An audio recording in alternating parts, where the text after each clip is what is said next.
Isang mapagpalang araw sa ating lahat. Ako ang inyong lingkod, Elijah Ponson Valdez, at welcome sa ating daily devotions.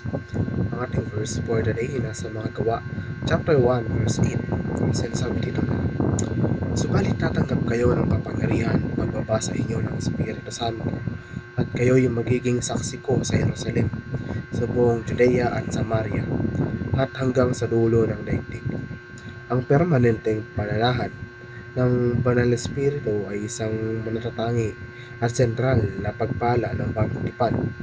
Ito ay nangangahulugan ng isang bago at malalim na relasyon sa Diyos kung saan ang Banal na Espiritu ay namamalagi sa loob ng mga mananampalataya na nagbibigay ng kapangyarihan sa kanila na mamuhay ng isang buhay na kalugod-lugod sa Diyos.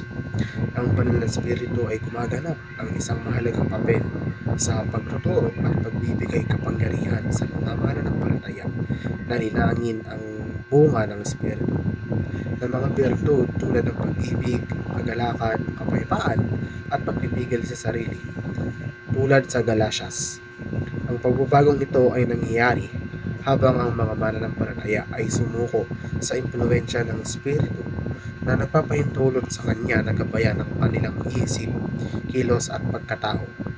Ang Banal na Espiritu ay gumaganap ng isang mahalagang papel sa pagtiyak ng tagumpay ng kaharian ng Diyos dito sa lupa.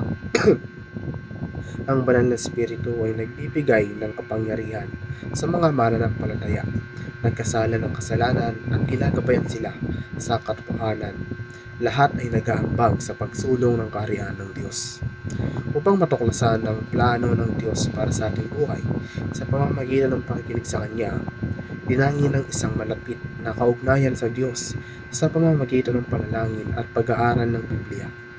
Manahimik at makinig sa Kanyang tinig at isuko ang ating kalooban sa Kanya. Nagsasalita ang Diyos sa iba't ibang paraan, kabilang ang Biblia, ang Banal na Espiritu at mga pangyayari, at binibigyan tayo ng mga natatanging kaloob at talento upang matupad ang Kanyang layunin. Ang pagluhod sa umaga ay maaaring maging isang makapangyarihang pagsasanay para sa pagpapalakas, madalasang nauugnay sa panalangin, pagpapakumbaba at espiritual na koneksyon. Ito ay isang postura ng paggalang at pagpipitagan na nagpapahiwatig ng pagkilala sa isang bagay na higit sa sarili at isang pagkilala sa pagtitiwala o paghanap ng patnubay. Ang pagkilos na ito ay maaaring maging isang paraan upang simulan ng araw na may intensyon, pagtatakda ng tono ng pagpapakumbaba at pagtutok sa araw. Ang ibig sabihin ng patuloy na sumunod sa Espiritu at magbunga ng kanyang bunga ay mamuhay sa isang buhay na ginagabayan ng Banal na Espiritu na nagre-resulta sa pagpapakita ng makadiyos ng mga katangian na kadalasang itinatawag na bunga ng Espiritu.